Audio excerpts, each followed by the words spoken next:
football nowadays, especially on managers, you have such a high pressure from the fans, from the directors, from the owners, from the press to achieve results, to win, that we lose the concept of what it is to create a good young player in the right timing, in the right space of time. And I explain myself. Now we see, for example, mine for Man United, and we say, "Wow, one player, he didn't come through the ranks for a very long time, etc." Now we talk about Arsenal, but sometimes look at Barcelona. They had economic problems. They had to do it by force. They had to start playing all the young players, and look at them now, 4 or 5 years later, and they keep coming. And look, and now Hansi Flick is keep putting 2 or 3 more they added, and they all value now. Some of them, Lamine Yamal, maybe 120 million. He started at 16 2 years ago. Xavi put him, but in the process, the players and the clubs, they gain the value and the experience and everything, but the process of the coaches that they play them, they need to pay the price sometimes. Look at Chelsea. They couldn't sign a player because they were banned. Lampard started putting all the James, Abrahams, Mounts, etc. 4 or 5 young players who, after they were, or they will be the future of Chelsea. Not all of them made it, but who was sacrificed for that? A little bit in the short term, it was Frank, because of results. Yeah. But if you allow them the right time, the right process, doing it properly, like Arsene Wenger, for example, could have done, with myself or with Johan Juru or with Gael Clichy or with Philip Senderos. Now this time doesn't exist, and it only happens when it's done by force. And this is what frustrates me a little bit, because we all say, "Oh, look at this young player," but there could be more. Barcelona now is forced to do it the last couple of years, and you see all of a sudden 10 young players, 16, 17 players that can play for the first team, and everyone is like, "Oh, how amazing they're doing." No, it's because they are forced, because they don't have money to spend on big players. If Barcelona had hundreds of millions to invest, they would invest probably on the next Neymar or on the next Ronaldinho, etc., etc. But because they are forced to do it, it's like we're now admiring what they do. I believe that there is so much more potential for now the young players to start younger and younger, and they are much more ready than when I first started 20, 25 years ago.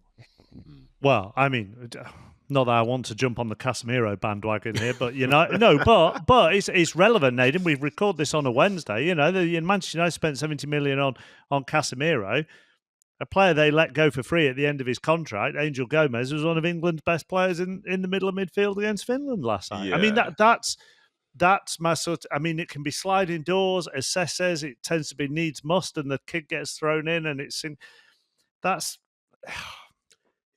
I understand what you're saying, and it's tough because you could argue a case both ways, especially when there's a pressure involved with being in the club as well. Because as Cesc said, the value of results is so big that at times a manager will go for the thing which is quote unquote like less risky, and that tends to be the person who has played more games, who costs more money. Like, think for so many years when you'd see like two players could be playing. Maybe, to be fair, I've just said that. I just assumed everyone in the audience knows this is what happens, but two players that could potentially be training as well as each other are like fighting for a position, but the one that costs more might be the one who plays, because then that's justification for the purchase itself, So yeah, I get it. And just timing and sliding doors, because I see it from my perspective with coming through at Man City at the time, lots of young players were coming through the academy. And, some people ended up playing for 10 years. Some people were there for 10 games. Some people might have been there just for their debut, but there was lots of opportunity. And then as time's passed, there was then that push to where players that should be on the field are the ones who should be helping the team be successful. So now it goes from the pin-up boy in academy being someone different to like being Phil Foden. Well, if Phil Foden's the standard for how good you got to be to be to get through at City's academy, you might as well just end it all now, because to me, he's so special. But again, sliding doors from the 2011 season until 2020, I believe it was.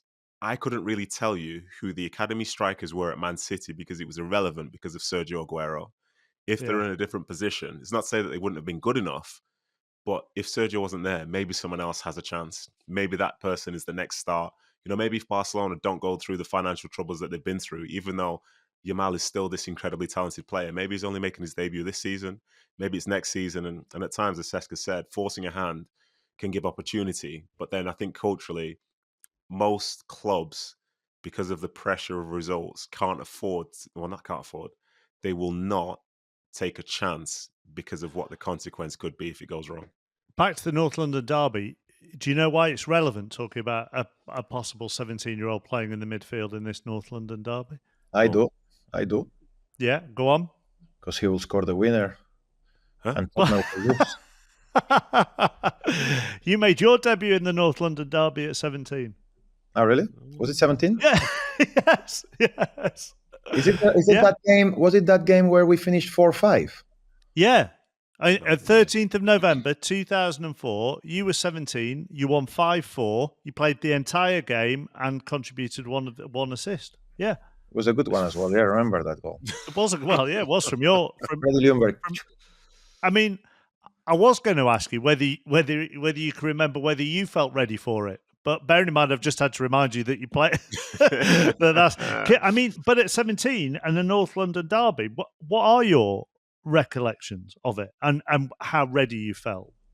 To be fair, I don't remember. I have always been very, very confident in my ability. I always say that I was super lucky to be able to grow in the environment of the Invincibles. I mean, playing with Thierry, with Bergkamp, Robert Pires, Freddie Ljungberg. I think Patrick Vieira was next to me in midfield. Lauren, Ashley Cole, Sol Campbell. I mean, it was a proper team, and there was this little baby just in the middle, which helps. No, I promise you, it helps so much in terms of confidence, because you could make a mistake, but they could solve it, and nobody really.